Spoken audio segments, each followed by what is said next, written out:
তোমাদের ইংরেজি ফার্স্ট পার্টে সামারি আসে। সামারিতে মার্ক কত? সামারিতে মার্ক তোমার হচ্ছে 10 মার্ক। 10 মার্কের ভিতরে তুমি 10 মার্কই কিন্তু পেতে পারো। জাস্ট এই যে টেকনিকটা অবলম্বন করে আমি যে 4-5টা লাইন লিখে দিয়েছি, জাস্ট এই 4 থেকে 5টা লাইন যদি তুমি মুখস্থ করতে পারো, তুমি 9, 10 এসএসসি পরীক্ষা, যত ধরনের পরীক্ষায় সামারি আসে সব ধরনের পরীক্ষায় কিন্তু তুমি সামারি লিখতে পারবা খুব সহজেই। জাস্ট এই 4টা লাইন মুখস্থ করে রাখবা। সেটা কি? খুবই সোজা। দেখো, দিস ইজ দ্য প্যাসেজ, তার মানে এটা সেই passage which has been discussed, যে প্যাসেজ দ্বারা আলোচনা করা হচ্ছে অ্যাবাউট। এ পর্যন্ত মুখস্থ করবা, এ পর্যন্ত যা আছে তাই লিখবা যে this is the passage which has been discussed about, এরপর টপিকটা আসবে।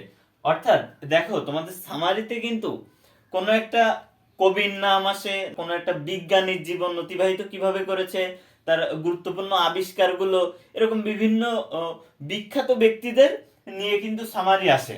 তো সেখানে তুমি এই যে টপিকের ওইখানে তুমি অ্যাবাউটের পরে যদি ধরো সায়েন্টিস্ট, যা হোক, তোমার যেটা আসবে এই টপিকের ওইখানে জাস্ট ওইটাই লিখতে হবে।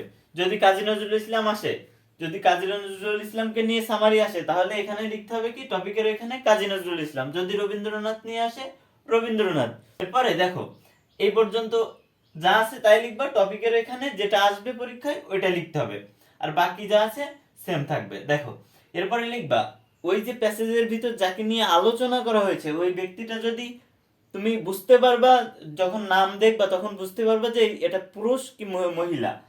এরপর তুমি কি করবা, পুরুষ হইলে হি আর মহিলা হইলে লিখবা শি।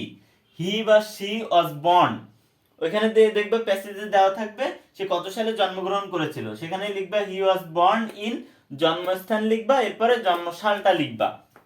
ওকে, এরপরে 2টা লাইন ওই যে তোমার প্যাসেজ দেওয়া থাকবে খুবই গুরুত্বপূর্ণ, দেখবা যে গুরুত্বপূর্ণ আবিষ্কার কিংবা তার গুরুত্বপূর্ণ কোন কাজটা বিখ্যাত হয়েছিল, ওই ওই থেকে তোমার 2টা লাইন লিখতে হবে ওই প্যাসেজ থেকে। ওই প্যাসেজের ভিতর থেকে 2টা লাইন ভিতরে লিখতে হবে। ঠিক আছে, লিখবা।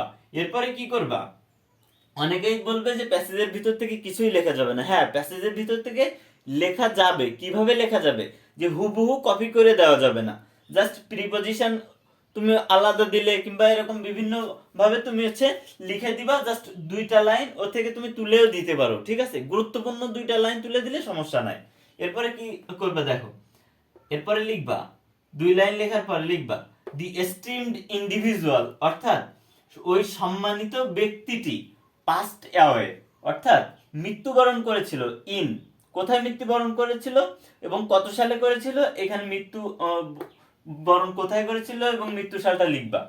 দেখো, যখন এস্টিমড ইন্ডিভিজুয়াল, দি এস্টিমড ইন্ডিভিজুয়াল এটা দেখবে কোনো টিচার, তখন আসলে বুঝতে পারবে যে না, এর ভিতরে ব্রেন আছে, এ পড়াশোনা করছে, তখন কিন্তু সে 10 নম্বর দিতে বাধ্য হবে।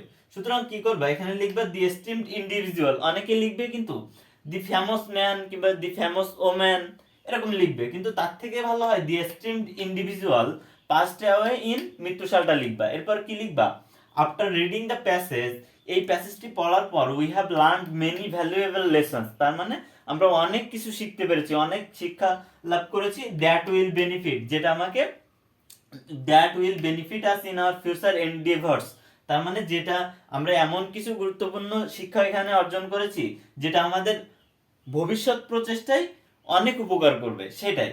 দেখো, এই 5টা লাইন যদি তুমি লিখে দিয়ে আসতে পারো, মুখস্থ করে রাখবা, 5টা লাইন লিখে দিয়ে আসলেই কিন্তু ইনশাল্লাহ তুমি 10 মার্ক ইজিলি পেয়ে যাবা। কারণ এখানে যখন এমন ভাবে সাজিয়েছি এই যে সামারিটা, যে এটা দেখলেই তোমার 10 মার্ক দিতে টিচাররা বাধ্য হবে।